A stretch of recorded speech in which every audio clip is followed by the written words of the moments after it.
خلیل الرحمن چشتی صاحب کو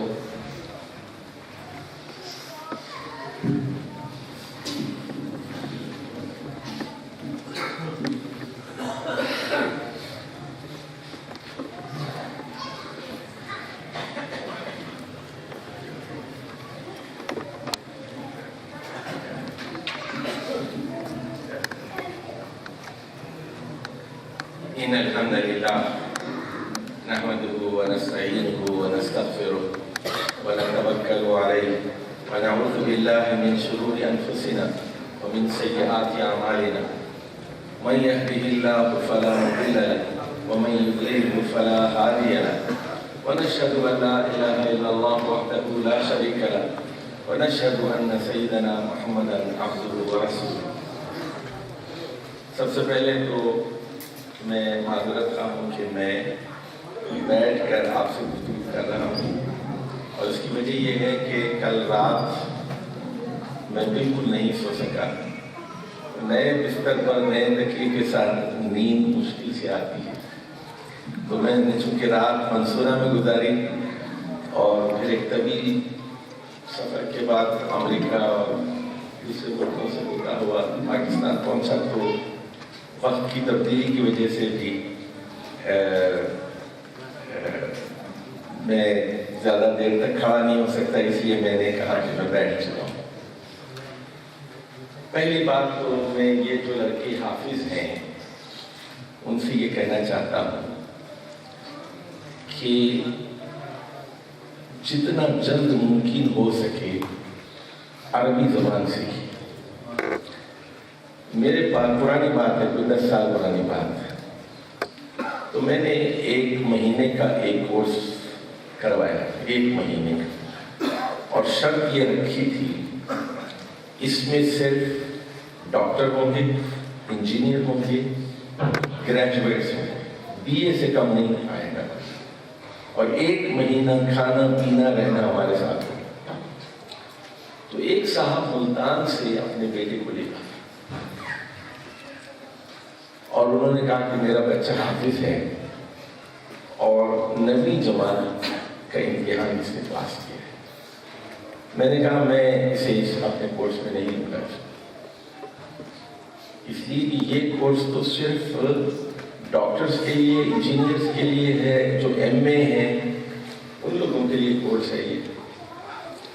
انہوں نے کہا کہ ایسا کیجئے، 1 مہینے کا کورس ہے، آپ 4 دن اس کو دیکھیے اور 4 دن میں یہ چل پڑے تو ٹھیک ہے، ورنہ پھر آپ اس کو واپس کر دیجیے، اس کو ملتان ہونا چاہیے، ملتان سے اسلام آباد جاتا ہوں. اچھا، اس کورس میں 4 درس نظامی کے فارغ علماء بھی موجود تھے. اس کورس میں ڈاکٹرز تو بہت ہیں، اساتذہ تھے، MA اور BA BEd. اس کورس میں انگلش لٹریچر کے ماسٹر کا ڈگری رکھنے والا ایک نوجوان بھی تھا. بہرحال آپ یقین کیجئے کہ جب 1 مہینے کا کورس ہوا تو آخر میں نے امتحان لیا، تو اس میں وہ جو 9ویں جماعت کا حافظ قرآن لڑکا تھا وہ کلاس میں فرسٹ آیا. تو لڑکا اگر ذہین ہو اور حافظ قرآن ہو تو جو قاعدہ ہم بتاتے ہیں 2-4 مثالیں بتا دیتے ہیں، اور وہ کیا کرتا ہے چونکہ حافظ ہے وہ 15 مثالیں آپ کے سامنے رکھتے ہیں. ہم تو ایک قاعدہ بتاتے ہیں، اس کے بعد کہتے ہیں کہ یہ قاعدہ ہے سمجھ لو اس کو، 4 مثالیں 3 مثالیں دیتے ہیں. وہ کیا کرتا ہے چونکہ حافظ ہوتا ہے، اس کے دماغ میں وہ پورا قرآن موجود ہے. ہم 4 مثالیں دیتے ہیں، وہ 40 مثالیں دیتے ہیں. حافظ ہے نا. تو یہ بہت بڑی دولت ہے قرآن مجید کا سینے میں محفوظ رہنا. تو یہ والدین کے لیے یہ بات ہے کہ عربی زبان سیکھیں، ترجمہ قرآن کا سیکھیں. یہ پاکستانیوں کی بڑی بدقسمتی ہے کہ 20 کروڑ عوام میں 25-30 لاکھ حافظ ہیں، لیکن ان میں عربی جاننے والے اور ترجمہ کرنے والے 25 لاکھ میں شاید 5 لاکھ بھی نہیں، 1 لاکھ بھی نہیں. تو یہ بڑی بدقسمتی ہے. تراویح پڑھاتے ہیں لیکن نہ سننے والے کو پتہ چلتا ہے کہ وہ کیا سن رہے ہیں، نہ پڑھانے والے کو پتہ چلتا ہے کہ وہ کیا پڑھا رہے ہیں. تو یہ اس سے ہمیں نکلنا ہوگا. چلیے اب ہم 2-3 باتیں آج کریں گے. پہلی بات تو یہ کہ سیرت النبی کی اہمیت کیا ہے صلی اللہ علیہ وسلم. دوسری بات یہ کہ ختم نبوت کا مسئلہ کیا ہے. اور تیسری بات میں کروں گا شاتم رسول صلی اللہ علیہ وسلم کی سزا سے متعلق. تو پہلی بات یہ سمجھ لیجئے کہ اللہ تعالیٰ نے بے شمار کتابیں بھیجی انسان کی ہدایت کے لیے، بے شمار رسول اور نبی بھیجے، فرشتے بھیجے، اور اللہ نے خود کہا اِنَّ عَلَيْنَا لَلْهُدَىٰ، ہدایت کا انتظام کرنا یہ ہماری ذمہ داری ہے. اللہ کسی کو بلا وجہ دوزخ میں نہیں ڈالے گا. وہ اتمام حجت کرتا ہے پہلے، پھر اس کے بعد دوزخ میں ڈالتا ہے. پہلے فرشتے بھیجتا ہے، کتابیں بھیجتا ہے، نبی بھیجتا ہے، رسول بھیجتا ہے، پھر عذاب دیتا ہے. بغیر ہدایت کا انتظام کیے بغیر عذاب نہیں دیتا تھا. اللہ تعالیٰ عادل ہے، اس بات کو اچھی طرح سمجھ لیجیے. اب انسان نے کیا کیا کہ انبیاء کو قتل کرنا شروع کر، رسولوں کو قتل کیا. یہ انسان کی بدبختی تھی. اور اللہ کی کتابوں کو مسخ کرنا شروع کیا، اس کو بگاڑنا شروع کیا. اللہ کی کتابوں میں تحریف شروع کی. چنانچہ آپ دیکھتے ہیں دنیا میں اس وقت ابراہیم علیہ السلام کا صحیفہ موجود نہیں ہے. نہ اس کی زبان موجود ہے، نہ وہ کتاب موجود ہے، نہ اصلی زبان میں موجود ہے، نہ اس کے الفاظ موجود ہے، نہ اس کا ترجمہ موجود ہے. 2100 قبل مسیح میں حضرت ابراہیم علیہ کتاب نازل کی. اس کے بعد پھر 1300 قبل مسیح میں موسیٰ علیہ السلام پر تورات نازل کی. تورات عبرانی زبان میں نازل کی گئی، لیکن عبرانی تورات آج دنیا میں موجود نہیں ہے. یہ بائبل کے جو ابتدائی 5 ابواب ہیں، یعنی کتاب پیدائش اور خروج اور ڈیوٹرانومی اور یہ سارے جو ایکسوڈس اور جو 5 مشہور بائبل، پوری بائبل میں ابتدائی جو 5 حصے ہیں، کہا جاتا ہے کہ ان کے اندر تورات کی تعلیمات کا خلاصہ ہے. یہ تورات نہیں ہے بلکہ اس کی تورات کی جھلک ہے. بہرحال تورات کو یہودیوں نے بدل دیا. تو 2 طریقے کی تحریف ہوتی تھی. کبھی الفاظ بدل دیتے تھے، کبھی معنی بدل دیتے تھے، کبھی دونوں بدل دیتے تھے. اور یکتبون الکتاب بأیدیہم ثم یقولون ھذا من عند اللہ، وہ اپنے ہاتھ سے لکھتے تھے اور کہتے تھے اللہ کی طرف سے. اتنے چال باز تھے ان کے علماء، اتنے چال باز تھے.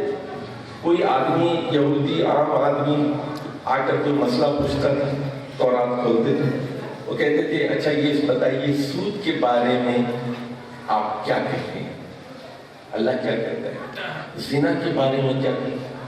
وہ تورات کھولتے تھے اور کہتے کہتے یلون بألسنتہم، حلال ہے، ڈرامہ کرتے تھے. لِتَحْسَبُوهُ مِنَ الْكِتَابِ وَمَا هُوَ مِنَ الْكِتَابِ، لوگ تاکہ لوگ سمجھیں کہ وہ کتاب میں سے، حالانکہ وہ کتاب میں سے نہیں ہوتا. دوسری چیز جو وہ کرتے تھے يُحَرِّفُونَ الْكَلِمَ عَن مَّوَاضِعِهِ، اس کو موقع و محل سے پھیر دیتے تھے. بات کسی اور کے بارے میں ہوتی تھی، وہ کسی اور طرف لے جاتے تھے بات. اچھا، اللہ نے ان سے کہا قولوا حطۃ نغفر لکم خطایاکم. حطۃ کہو، حطۃ کہو، اللہ تمہارے گناہ معاف کر دے. نغفر لکم خطایاکم، ہم تمہارے گناہ معاف کر دیں. تمہیں کیا کہنا ہے؟ حطۃ حطۃ، استغفر اللہ استغفر اللہ کہتے جاؤ، اللہ تمہارے گناہ معاف کر دے گا. انہوں نے کیا کیا؟ حطۃ میں نون کا اضافہ کر دیا اور کہتے تھے حنطۃ حنطۃ، ہمیں گندم چاہیے گندم چاہیے. اللہ کہتا تھا کہ استغفار طلب کرو، مغفرت طلب کرو، وہ گندم طلب کرتے تھے. تو معنوی تحریف بھی کرتے تھے اور لفظی تحریف بھی کرتے تھے. اس کے بعد 300 سال بعد حضرت داؤد علیہ السلام پر زبور نازل ہوئی. وہ بھی آج اصلی حالت میں موجود نہیں ہے، دنیا میں اصلی زبان میں موجود نہیں ہے. تو بائبل کے اندر جو 2 کتابیں ہیں، کنگ ڈیوڈ اور کنگ سولومن کے نام سے،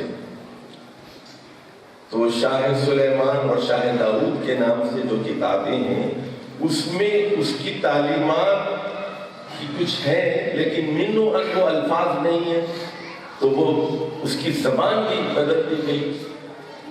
اب آ جائیے اس کے بعد، اس کے 1000 سال بعد حضرت عیسیٰ علیہ السلام پر انجیل نازل ہوئی. لیکن اصلی انجیل اس وقت دنیا میں موجود نہیں. عیسائیوں نے اعتراف کیا، ان کے بڑے علماء یہ اعتراف کرتے ہیں کہ اصلی انجیل دنیا میں موجود نہیں. پھر ہوا یہ کہ دنیا میں کوئی 300 سال کے بعد 50-60 کے قریب انجیلیں آ گئی. ایک عالم نے انجیل لکھی، دوسرے نے، تیسرے نے، چوتھے نے، 40-50. تو ایک رومن بادشاہ تھا، وہ اس کا نام تھا قسطنطین، جس سے قسطنطنیہ بنا، کانسٹینٹائن. اس نے علماء کی ایک کونسل بلائی. 324 میں وہ عیسائی ہوا. عیسائیوں کا بڑا دشمن تھا، عیسائیوں کا قتل عام کیا تھا رومیوں نے. پہلے عیسائی ہو گیا. اس کے بعد اس نے کہا کہ 4 ہم یہ 50-60 جو نسخے ہیں، اس میں سے 4 کو مستند سمجھتے ہیں. تو وہ اس کو کہتے ہیں آفیشیل کانن. وہ 4 جو اناجیل اربعہ ہیں، 4 اناجیل ہیں، وہ اب ایک نہیں ہے، 4 ہیں. یعنی Bible according to John, Bible according to Luke. تو ایک لوقا کی انجیل ہے، ایک متی کی انجیل ہے، ایک یوحنا کی انجیل ہے، ایک مارک کی انجیل ہے. یہ 4 کو اناجیل اربعہ کہتے ہیں. یہ بائبل کے آخری حصے پہ یہ چیزیں کہتے ہیں. اصلی حالت میں، اصلی زبان میں موجود نہیں.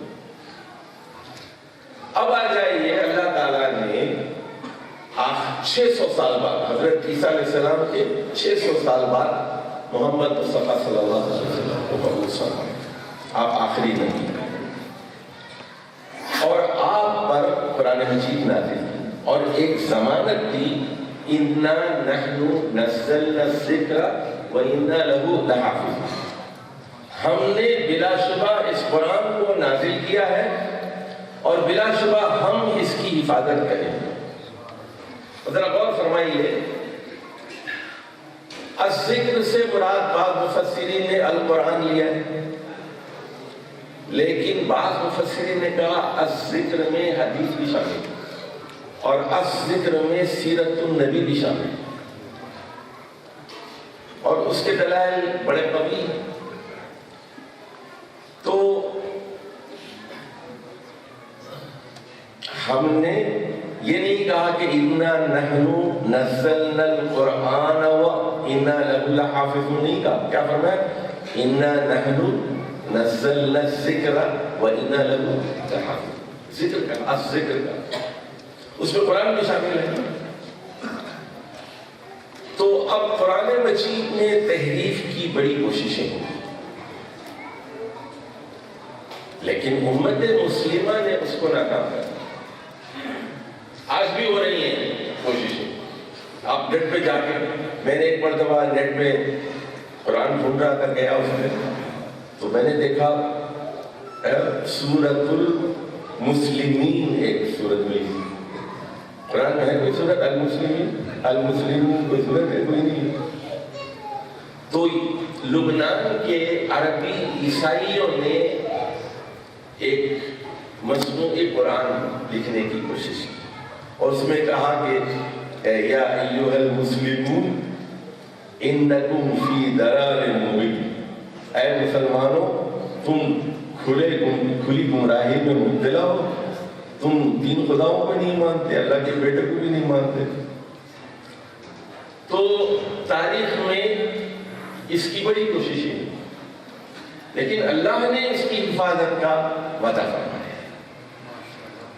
ہے۔ اور دنیا کے کسی خطے میں چلے جائیے آپ، مراکش میں جائیے، موریتانیہ میں جائیے، لیبیا میں جائیے، تونس بھی جائیے، اور الجزائر میں اور مالی میں جائیے، سوڈان میں جائیے، افریقہ میں جائیے، سعودی عرب میں، مصر میں، شام میں، یمن میں، کویت میں، انڈونیشیا میں، ملیشیا میں، بنگلہ دیش میں، ہندوستان میں، پاکستان میں، افغانستان، ازبکستان، ہر جگہ، امریکہ میں، یورپ میں، ہر جگہ آپ کو حافظ قرآن ملے، یعنی فی صدور الذی فی صدور، یہ یعنی جو اہل علم ہیں ان کے سینوں میں قرآن کو محفوظ کیا، قرآن کی حفاظت کی۔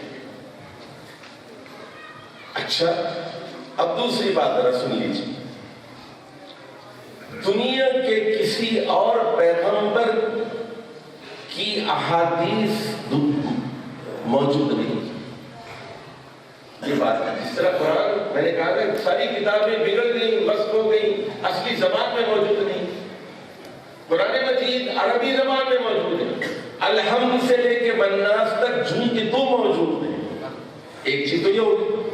اب دوسری بات میں یہ کہہ رہا ہوں کہ آدم علیہ السلام کے بارے میں جو باتیں ہیں بائبل میں، یعنی تورات میں ہو یا انجیل میں ہو یا جو بھی اور 50-60 کتابیں ہیں بائبل کے اندر، مختلف انبیاء کی کتابیں ہیں بائبل کے اندر، اس میں بھی انبیاء کی سیرت محفوظ نہیں ہے جو کی۔ یہ صرف ایک محمد صلی اللہ علیہ وسلم ہے جن کی احادیث بھی موجود ہیں اور جن کی سیرت بھی موجود ہے۔ اب ان احادیث کو بھی بگاڑنے کی بڑی کوششیں ہوئی، یعنی جھوٹی حدیثیں گھڑی گئی۔ اب یہاں تفسیر کا ذکر نہیں ہے، لیکن آپ جانتے ہیں، اہل علم جانتے ہیں کہ نبی کریم صلی اللہ علیہ وسلم سے متعلق بہت ساری حدیثیں یہ اہل تشیع نے اور اہل تصوف نے کھڑی، یہ جھوٹی حدیث ہے۔ مثال، لیکن علماء نے پکڑ لیا، محدثین نے پکڑ لیا، علم حاصل کرو چاہے چین جا کر کیوں، اطلب العلم ولو بالسین، یہ جھوٹی حدیث ہے۔ لولا لما خلقت الافلاک، اگر آپ نہ ہوتے تو یہ کائنات بنائی نہیں جاتی، یہ بھی ایک جھوٹی حدیث ہے، قرآن کے بھی خلاف ہے۔ لولا عربی زبان میں لولا کے ساتھ کاف کی ضمیر آتی ہی نہیں، لولا کے بعد اسم استعمال ہوتا ہے، اس میں ضمیر استعمال نہیں ہوتا، یعنی فصیح عربی میں لولا کی صحیح نہیں۔ اچھا، کنت کنزا مخفیا، یہ بھی ایک جھوٹی حدیث، میں ایک مخفی خزانہ تھا۔ تو امت نے جھوٹی حدیثوں کو پکڑ لیا اور صحیح احادیث کو، اور بڑے بڑے علماء نے جھوٹی احادیث پر کتابیں لکھی۔ ملا علی القاری الحنفی، انہوں نے کتاب لکھی جھوٹی حدیثوں پر، کہ یہ امت کو خبردار کیا کہ یہ جھوٹی حدیثیں ہیں، ان سے محتاط رہو، بچو۔ امام ابن جوزی رحمہ اللہ نے ایک موضوعات کے نام سے ایک کتاب لکھی۔ جلال الدین سیوطی نے کتاب لکھی جھوٹی حدیثوں کو الگ سے۔ تو بے شمار علماء نے اس پر کام کیا اور امت کو خبردار کیا کہ یہ صحیح احادیث ہیں، یہ صحیح احادیث ہیں اور یہ جھوٹی ہیں، غلط طور پر محمد مصطفیٰ صلی اللہ علیہ وسلم سے منسوخ کی گئی۔ تو قرآن بھی چونکہ تو من و عن محفوظ ہے، اس میں بگاڑ کی جتنی کوششیں ہوئی اور ہو رہی ہیں انہیں ناکام کیا گیا، احادیث میں تحریف کی جتنی کوششیں ہوئی ان کو ناکام کر دیا گیا۔ اور اسی طرح آپ دیکھتے ہیں کہ سیرت النبی صلی اللہ علیہ وسلم جس طرح محفوظ ہے کسی اور نبی کی محفوظ ہے۔ اچھا آپ جا کے، آج کل نیٹ کا زمانہ ہے، آپ نیٹ پہ جا کے کبھی سرچ کیجئے عیسیٰ علیہ السلام، آپ ٹائپ کیجئے لائف آف جیسس کرائسٹ، کچھ نہیں ملے گا۔ یہ بھی نہیں معلوم کہ وہ 30 عیسوی میں غائب ہوئے یا مصلوب ہوئے یا قتل کی سازش ہوئی ان کے خلاف۔ قرآن کو کہتا ہے وما قتلوہ یقینا، تو یا 33 ہجری میں یا 34 ہجری میں، یہ نہیں معلوم۔ حضرت مریم کے بارے میں نہیں پتا کہ کب ان کی وفات ہوئی، بعض نے کہا 38 عیسوی میں ہوئی، 5 سال بعد ہوئی حضرت عیسیٰ کے، بعض نے کہا 39 عیسوی میں ہوئی، جتنے وہ اتنی بات ہے۔ یعنی عیسائی علماء کا اس پر اتفاق ہے کہ ہم عیسیٰ علیہ السلام کی زندگی کے بارے میں زیادہ نہیں جانتے۔ اچھا، لیکن اب یہ جو امت ہے رسول اکرم صلی اللہ علیہ وسلم، اس کی ایک خاص خصوصیت ہے۔ ایک تو صحابہ کرام آپ سے حد درجے محبت کرتے تھے اور آپ کی ایک ایک ادا کو نوٹ کرتے تھے۔ اور صحابہ کرام جب مدینے سے اور مکے سے نکل کر دنیا میں دوسرے شہروں میں گئے، کوئی یمن چلا گیا، کوئی ایران چلا گیا، کوئی مصر گیا، کوئی شام چلا گیا، کوئی کوفے میں آباد ہو گیا، کوئی بصرہ میں۔ حضرت انس بن مالک کی موت بصرہ میں ہوئی، عبداللہ بن ابی اوفا نے کوفے میں وفات پائی، حضرت بلال، خالد بن ولید، حضرت امیر معاویہ اور عبادہ بن سعد بن عبادہ اور بے شمار صحابہ شام میں یہ دفن ہیں۔ بہت سارے صحابہ ادھر خراسان میں دفن ہیں۔ خراسان کا مطلب یہی ہے کہ یہ عراق کا علاقہ، افغانستان کا ازبکستان، تاجکستان، ترکمانستان اور مشرقی ایران جس میں یہ توس اور نیشاپور اور مشرق کے علاقے، یہاں بہت سارے صحابہ دفن ہیں۔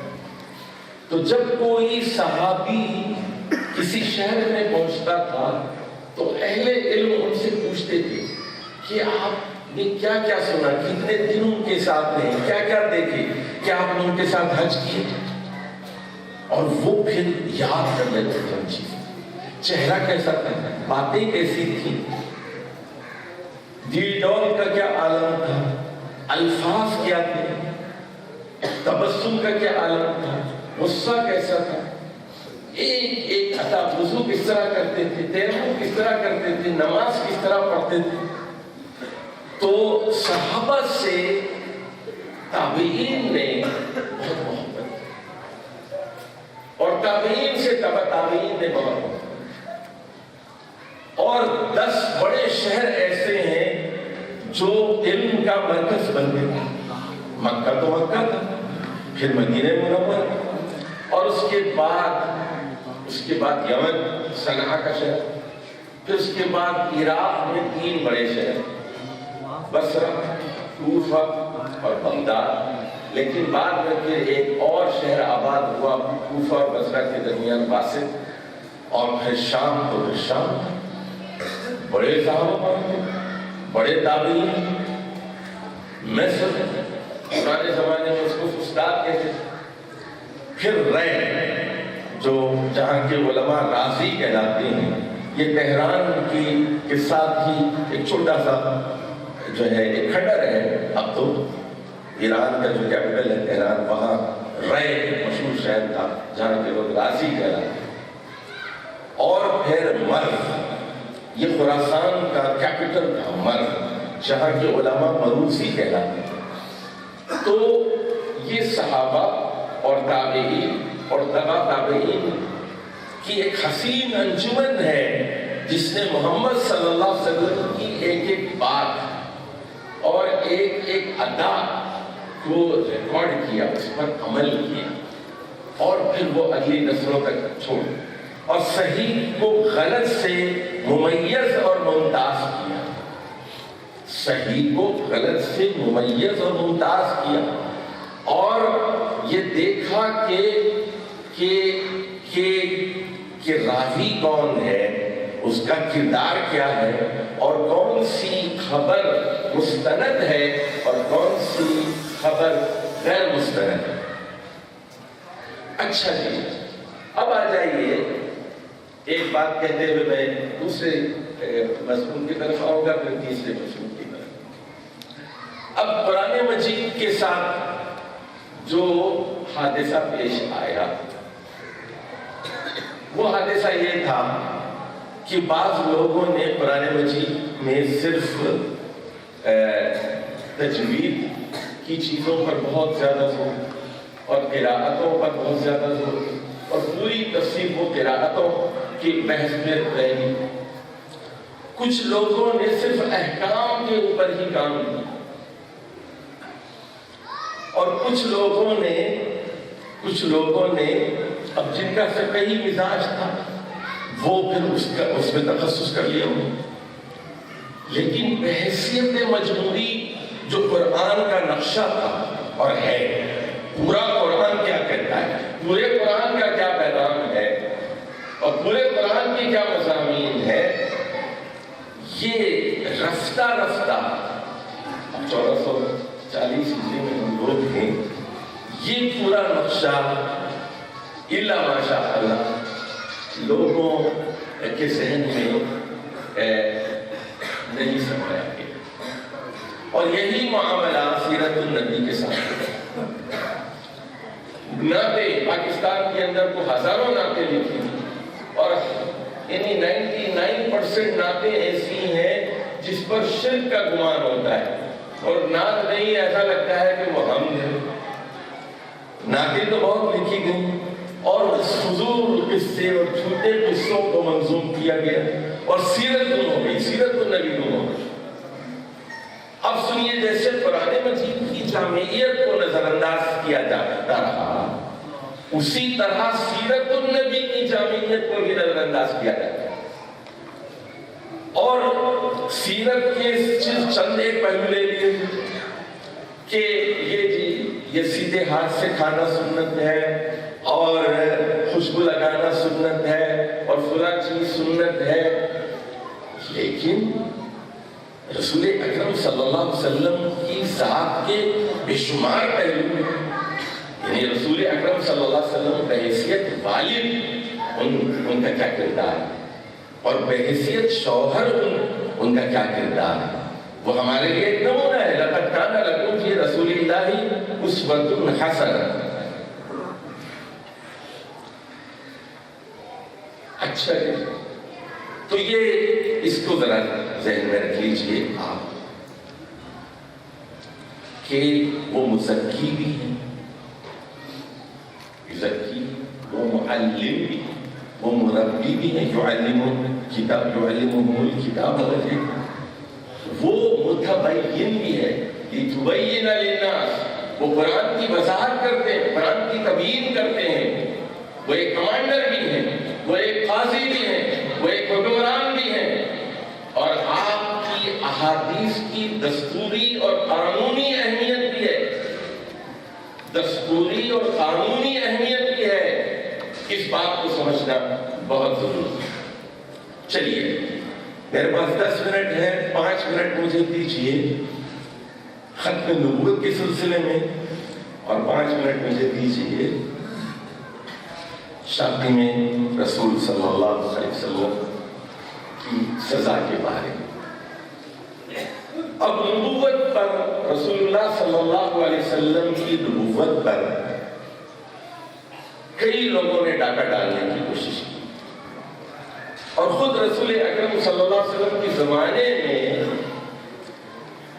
مسیلمہ بن کذاب نے کہا کہ میں آپ کو رسول مانتا ہوں، مجھے بھی رسول تسلیم کریں، آپ جو ہیں وہ قریش کے رسول ہوں گے، میں ادھر ریاض میں یہاں بنو حنیفہ کا، اور جو ہے یہاں میں اپنا رسول ہوں۔ اور ایک عورت سجاح نامی تھی، اس نے بھی نبوت کا دعویٰ کیا۔ اسود انسی نے یمن میں دعویٰ کیا، حضرت فیروز دیلمی نے انہیں قتل کیا، حضرت ابو بکر کا زمانہ۔ طلیحہ نے بنو اسد کا تھا، اس نے دعویٰ کیا، پھر بھاگ گیا، وہ صحابہ نے اس کا پیچھا کیا، شام بھاگ گیا، پھر بعد میں کہتے ہیں وہ مسلمان ہو گئے۔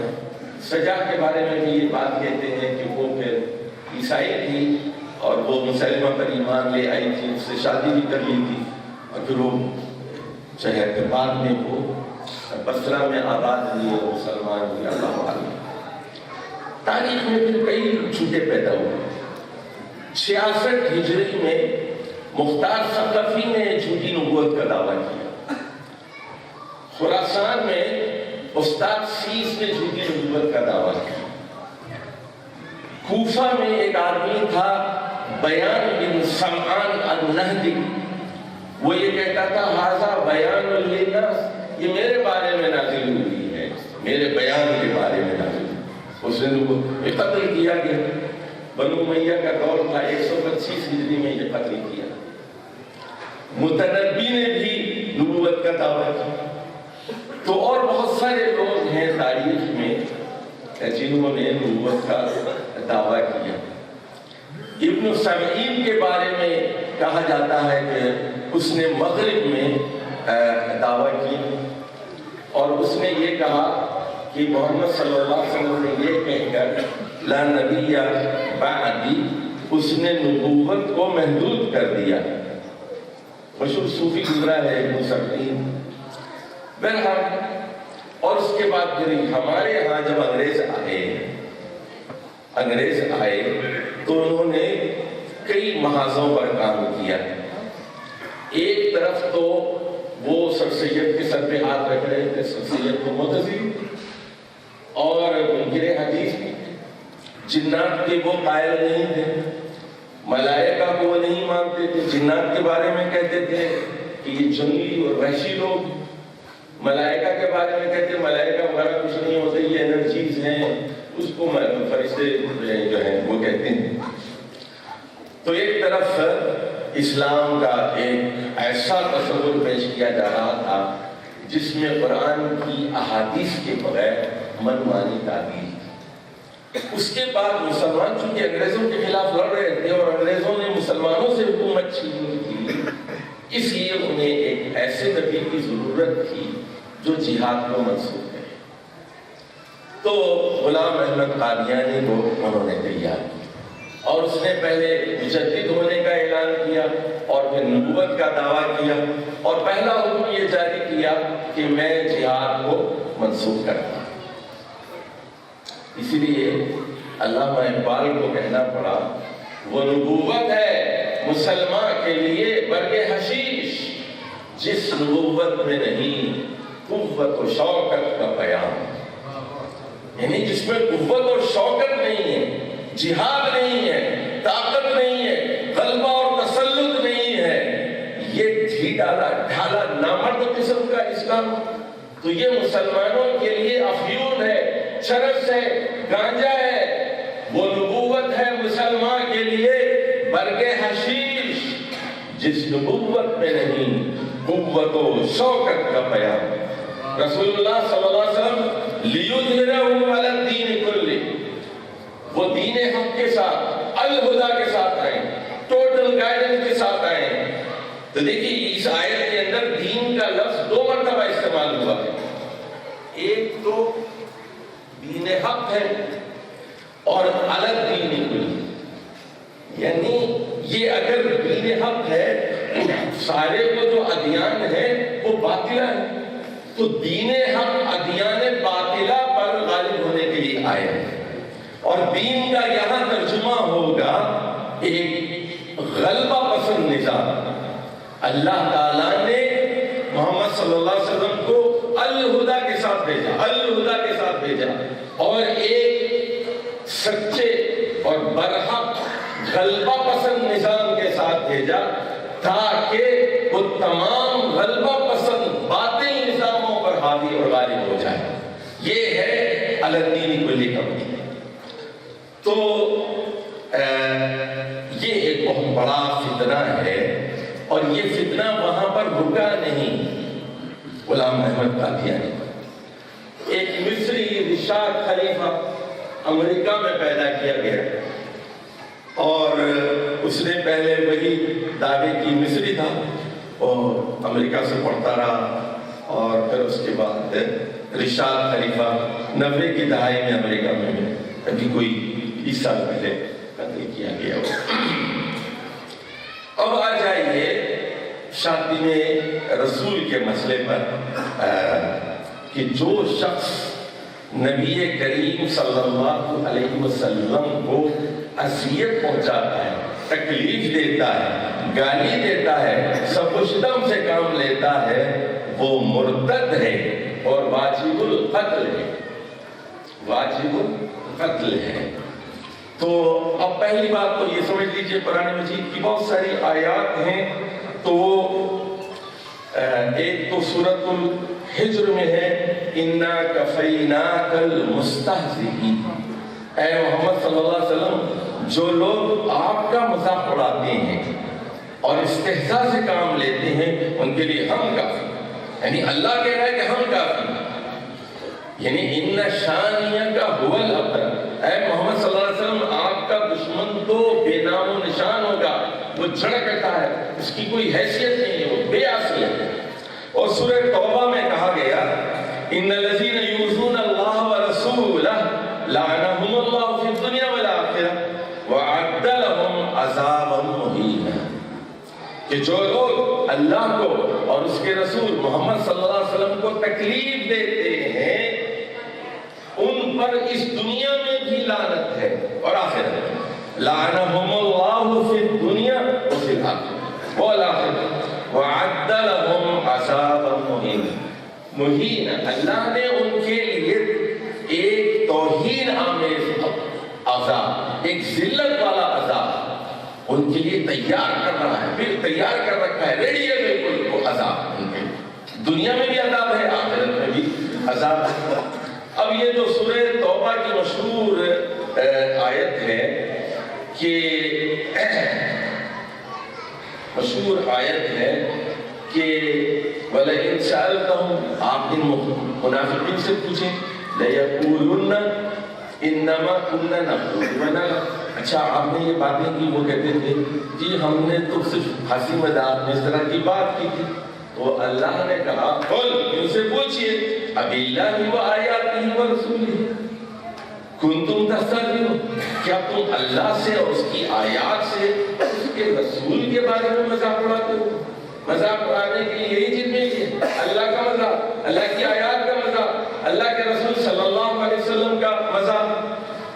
تو اس کے بعد سورہ توبہ ہی میں یہ بات کہی گئی وَإِن نَكَثُوا أَيْمَانَهُم مِّن بَعْدِ، عہد کرنے کے بعد اگر وہ اپنے عہد و پیمان کو توڑ دیں، وَتَعَانُوا فِي دِينِ، اور اگر وہ آپ کے دین پر تان کریں، فَقَاتِلُوا أَئِمَّةَ الْكُفْرِ، یہ کفر کے امام ہیں، یہ کفر کے امام ہیں، یہ کفر کے لیڈر ہیں، ان کو قتل کرو۔ تو یہ فرد اور ریاست کی ذمہ داری ہے کہ وہ رسول اکرم صلی اللہ علیہ وسلم کی شان میں گستاخی کرنے والوں کو سزا دے۔ تو اس بارے میں بہت ساری احادیثیں ہیں، اس وقت میرے پاس وقت نہیں ہے تو کہ میں اس پر، تو ایک نابینا صحابی تھے، ان کی پاس ایک لونڈی تھی، ابو داؤد میں اور نسائی میں یہ حدیث آئی ہے، تو وہ رسول اللہ صلی اللہ علیہ وسلم کو جب گالی دی تو انہوں نے اپنی لونڈی، اس سے 2 بچے بھی تھے، اور اس کو جو ہے خنجر سے اس کو ذبح کر دیا۔ اسی طرح عمیر بن امیہ رضی اللہ تعالیٰ عنہ کی بہن رسول اللہ صلی اللہ علیہ وسلم کو گالی دیا کرتی تھی، انہوں نے اپنی بہن کو مار ڈالا۔ اسی طرح آپ جانتے ہیں کعب بن اشرف ایک یہودی سردار تھا، اور وہ رسول اللہ صلی اللہ علیہ وسلم کی حج بھی کرتا تھا، شاعری بھی کرتا تھا، اور مسلمان خواتین کا بھی مذاق اڑاتا تھا۔ تفصیل کا موقع نہیں ہے سب۔ تو حضرت محمد بن مسلمہ الانصاری رضی اللہ تعالیٰ عنہ نے اس کا کعب بن اشرف جو یہودی تھا اس کا کام تمام کیا، اور رسول اللہ صلی اللہ علیہ وسلم کو آ کر اس کی خبر سنائی۔ دیکھیے ابو داؤد اور نسائی میں ایک حدیث آئی ہے، اس سے مزید اس کی تقویت ہوتی ہے۔ ہوا یہ کہ حضرت ابو بکر صدیق بیٹھے ہوئے تھے رضی اللہ تعالیٰ، تو ایک آدمی آیا اور رسول حضرت ابو بکر کو گالیاں دینے لگا، اور حضرت ابو بکر چلاک میں آ گئے۔ تو حضرت ابو برزہ اسلمی رضی اللہ تعالیٰ وہاں بیٹھے ہوئے تھے، تو انہوں نے کہا کہ امیر المومنین اگر آپ حکم دیں تو میں اس کو قتل کر دوں۔ تو حضرت ابو بکر خاموش ہو گئے اور اندر کمرے میں چلے گئے۔ اب کمرے میں چلے گئے اندر، تو وہ بھی ابو بکر چلے گئے۔ تو وہ مسکرانے لگے، کہنے لگے کیا تم واقعی اس کو قتل کر دیتے؟ تو کہا کہ ہاں، وہ آپ کو گالیاں دے رہا تھا، میں قتل کر دیتا۔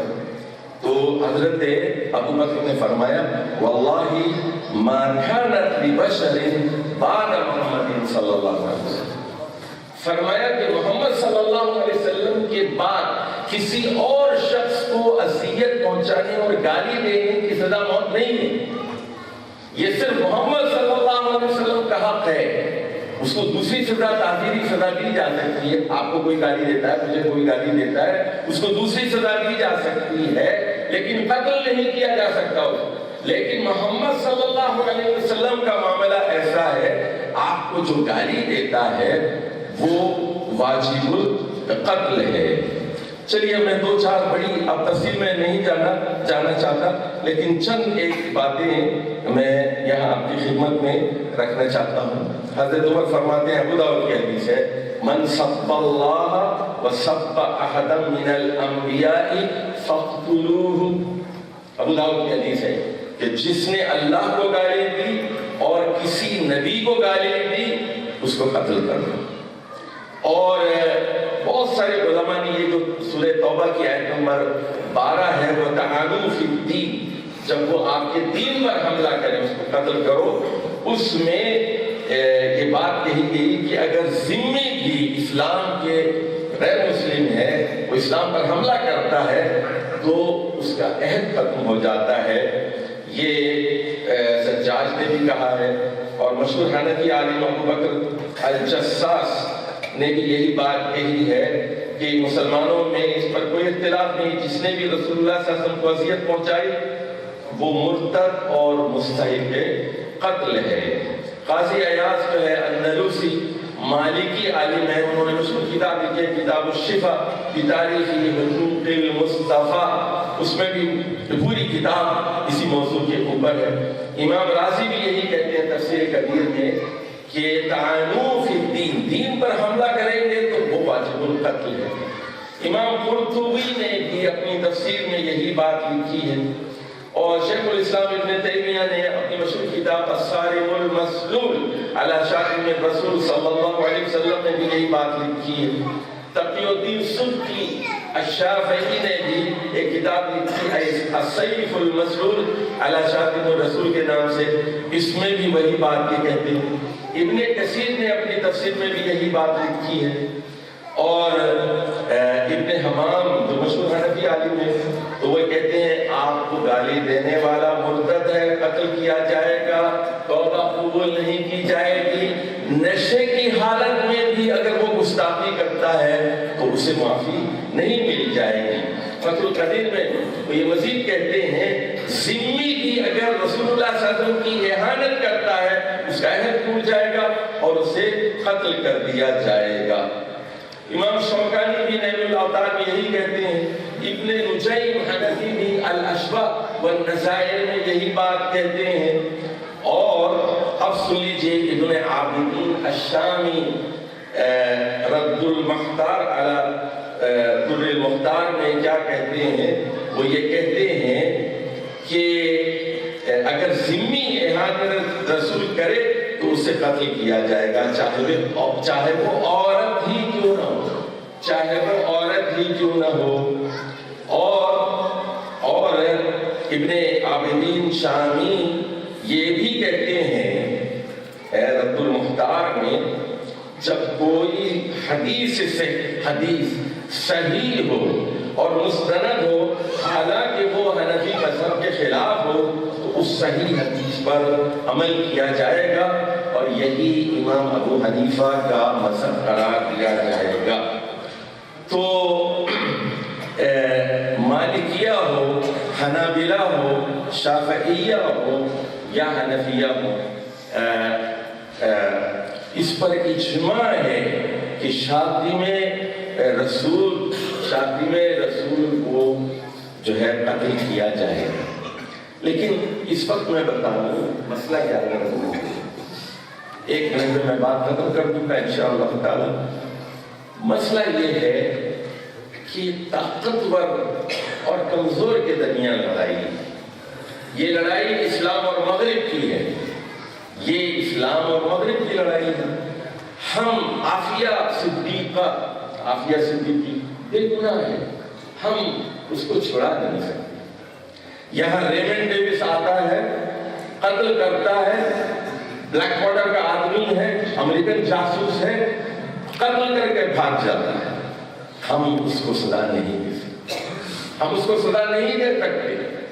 اور ایک آسیہ کو اعتراف کرتی ہے، پہلے دن بھی، دوسرے دن چرکے میں بھی، پھر ایس پی کے سامنے بھی، پھر پہلی عدالت میں، دوسری عدالت میں اعتراف کرتی ہے. 10 سال تک اس کو جیل میں رکھا جاتا ہے. لیکن ہم کمزور ہیں، ہم مجبور ہیں، ہماری کیا مرضی چلے. تو یہ لڑائی کمزوروں اور طاقتوروں کے درمیان، یہ مسلمانوں اور مغرب کے درمیان لڑائی ہے. یہ حق اور انصاف کی بات نہیں ہے. یہ جو صاحب ہمارے فرماتے ہیں کہ ہم بینیفٹ آف ڈاؤٹ ان کو دینا چاہتے ہیں، یہ جو ہے جھوٹ ہے. یہ سب ایک فریب ہے، ملما سازی ہے. یہ اصل بات یہ نہیں ہے. اصل بات یہ ہے کہ ہم ایمانی اعتبار سے کمزور ہیں. اصل بات یہ ہے کہ ہم میں ایمان کی قوت کی کمی ہے. مادی طور پر ہم کمزور ہیں، معیشت ہماری کمزور ہے. 208 ارب ڈالر کے ہم مقروض ہیں.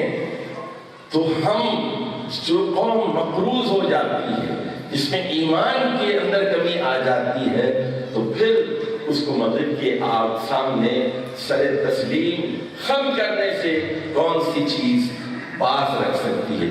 اقول قولی ھذا واستغفر اللہ لی ولکم ولسائر المسلمین فاستغفروہ انہ هو الغفور الرحیم.